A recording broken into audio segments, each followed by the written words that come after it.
Ni kwa nini maombi yako hayajibiwa hata leo? Ni kwa sababu ulipokuwa ukiomba wewe kwa akili zako, na sio kumtanguliza Roho Mtakatifu kusaidia kuomba.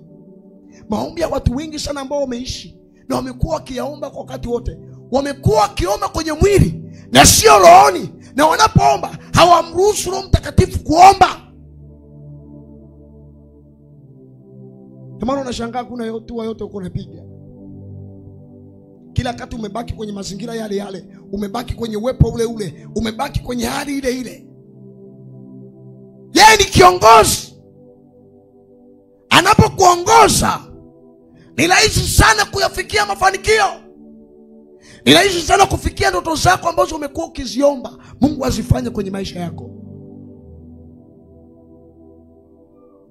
Unaweza kumwambia Roho Mtakatifu, niongoze, maana wewe ndio kiongozi bora wa maisha yangu. Holy Spirit, sijui kuomba, nisaidie kuomba kwangu. Roho Mtakatifu, siwezi kuzungumza vizuri, nisaidie kuzungumza vizuri. Roho Mtakatifu, sijui kufunga, nifundishe kufunga vizuri. Roho Mtakatifu, sijui kutembea katika hali ya utakatifu, nifundishe kuishi katika hali ya utakatifu. Unapomruhusu ndani yako aingie, ni umemruhusu Mungu direct kuingia kwenye maisha yako. Na ni baraka sana na ni muhimu sana kama Mungu akiingia katikati na kwenye maisha yako kwa ujumla.